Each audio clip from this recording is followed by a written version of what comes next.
Before we start our class, let's reciting basmalah together. Bismillahirrahmanirrahim.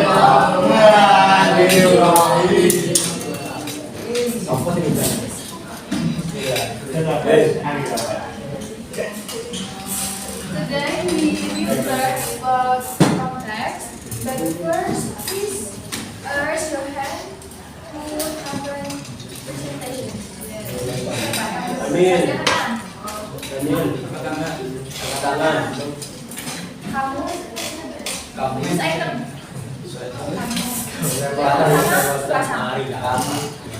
Kamu sama itu. Oh. 1, 2, 3 pasang. Anissa berapa? Yang pasangannya. Karisha dua. Kapan?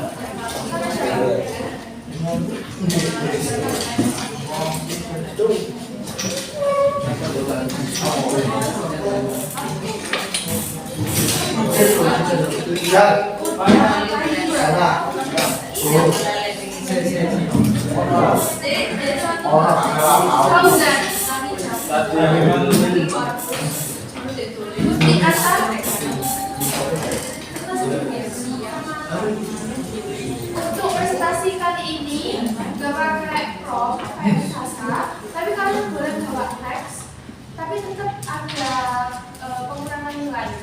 Boleh dijelasin bisa saya? Boleh bawa teks, tapi harus lancar baca. Dan itu ada 3. Pertama, kalian boleh bawa baca lancar. Terus yang kedua ini gak boleh bawa, boleh nyetak dikit-dikit, tapi harus lancar, harus buat. Oke? Bawa kan sendiri. Bisa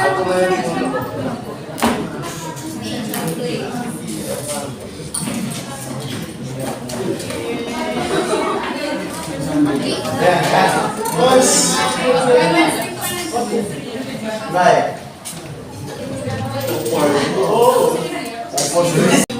Ada yang tahu recount text itu pengertiannya apa?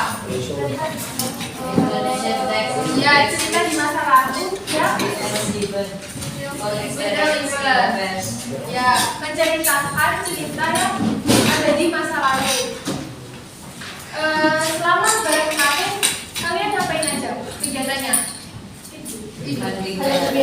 Setelah hari raya? Jalan. Terus apa? Tutupan. Apa? Kegiatan-kegiatan seperti itu bisa kalian ceritakan di masa sekarang. Itulah yang dinamakan sama recount text.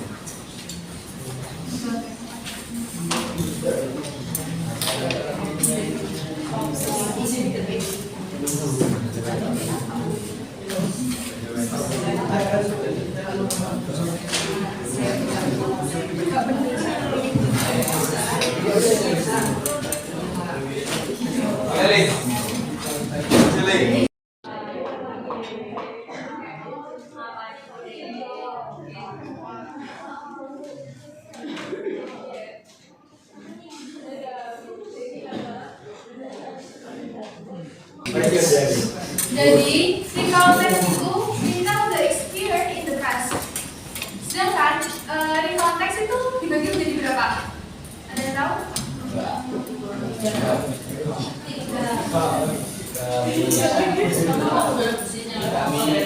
Ada 3. Apa aja? Dengan structure itu struktur dari teks. Kalau type berarti jenis dari recount text.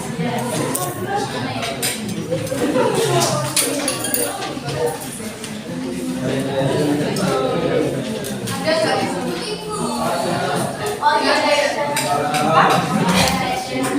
Orientation itu masuknya di generic structure.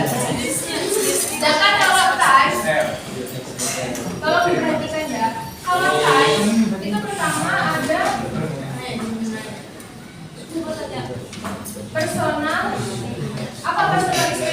Pengalaman pribadi. Yang kedua, biografi.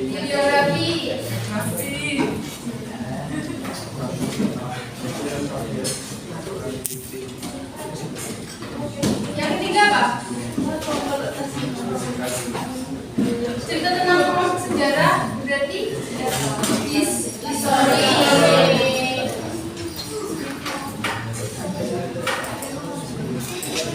Jadi di konteks, kalau yang di UKBM ini itu kan writing adventure, yang mana itu termasuk personal, biografi atau historical. Personal, karena itu diceritakan tentang pengalaman. Selain itu, di dalam di konteks itu bisa menceritakan tentang pengalaman yang menyenangkan atau pengalaman yang tidak menyenangkan. Apapun, entah kelas dinner, kelas month, kelas week, itu sudah termasuk rekonteks. Nah, di dalam rekonteks itu ada generic structure.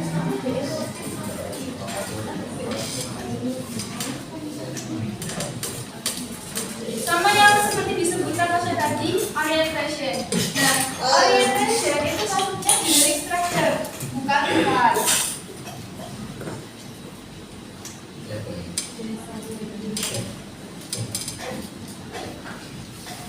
Orientasi isinya apa? Background.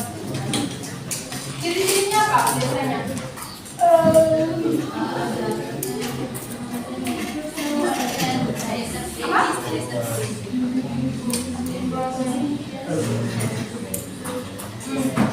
Ada who was involved, siapa yang terlibat. Who, kemudian where, sama where. Contohnya, saya kemarin pergi ke kebun binatang di jam 5 hari Sabtu bersama keluarga. Di situ udah ada who-nya belum? Ada who. Sama siapa dia pergi? Where, di mana? Terus where, kapan? Terus yang kedua apa?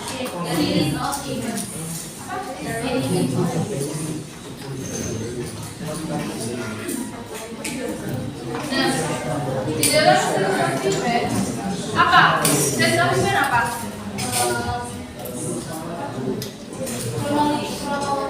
Ya, kronologi atau what happened in the event.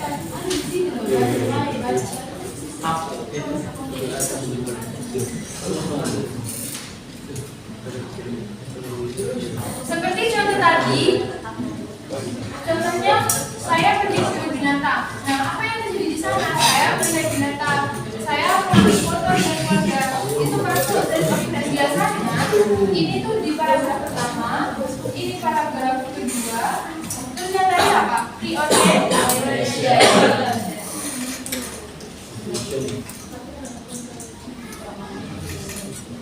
Pre-orientation atau penegasan ulang paragraf atas.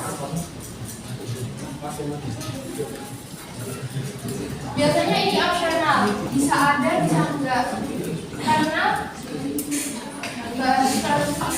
paragraf terakhir.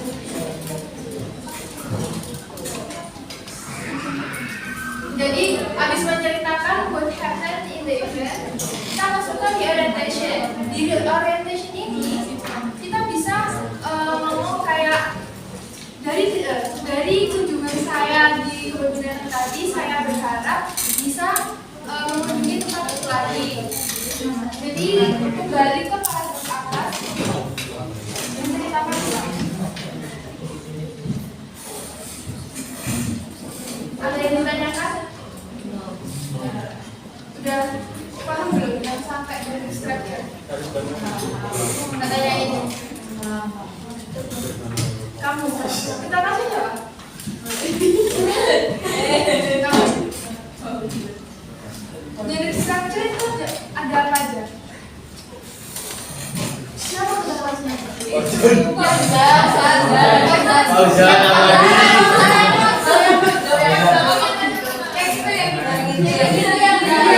Jadi structure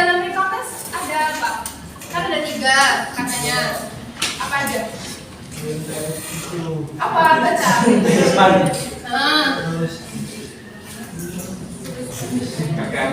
Bisa baca juga PR di orientation.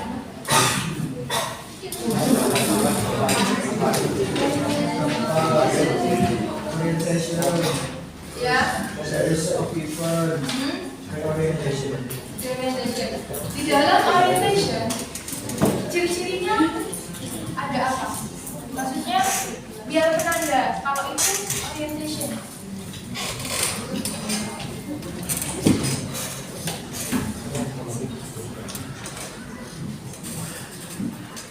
Kamu yang belakang. Ini. Orientation isinya apa? Kamu.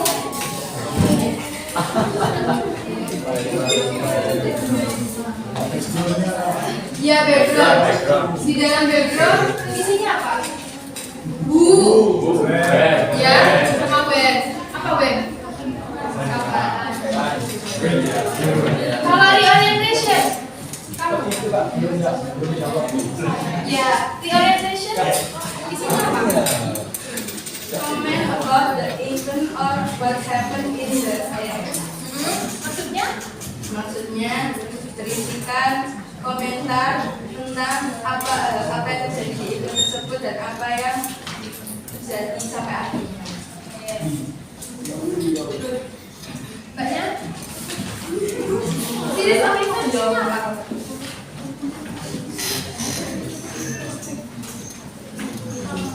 Kronologi. Biasanya dari apa?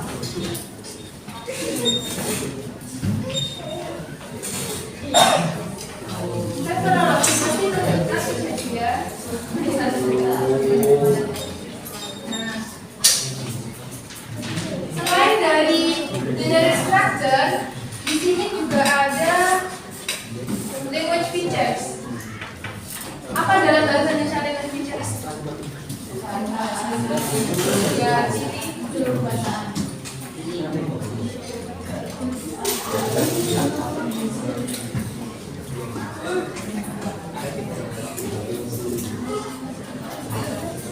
Di dalam konteks apa aja? Language features. Simple past. Terus.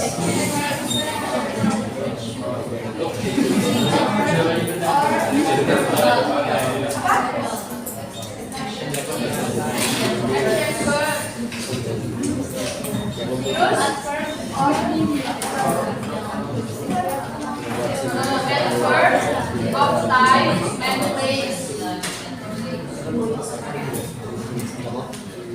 Terus apa?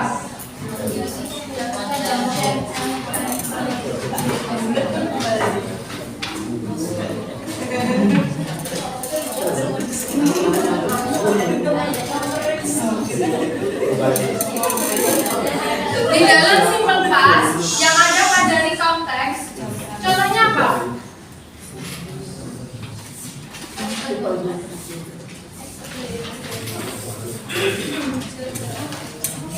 Contohnya apa? Simple past itu apa sih? Kita dalam power berapa? 2, 3, 4. Kalau action verb? Bedanya apa sama simple past? Ya, tambah action. Jurnal.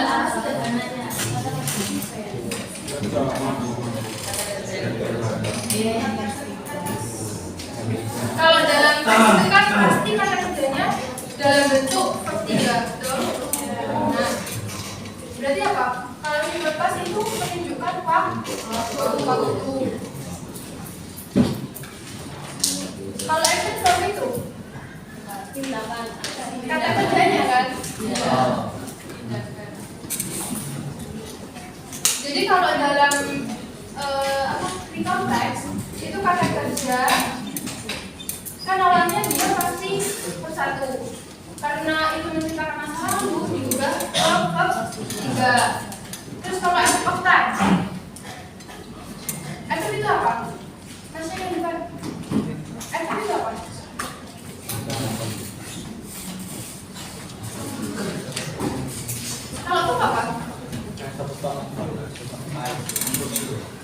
Adverb. Kata keterangan.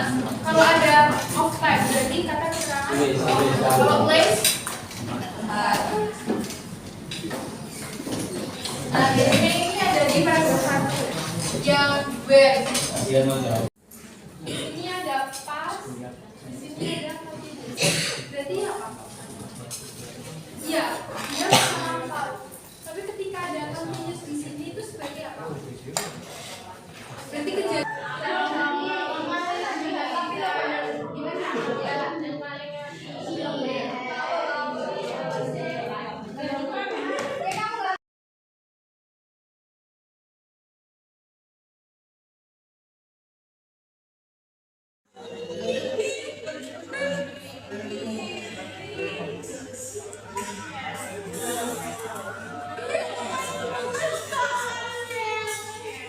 Planning this outing for weeks because a new film had been waiting for was my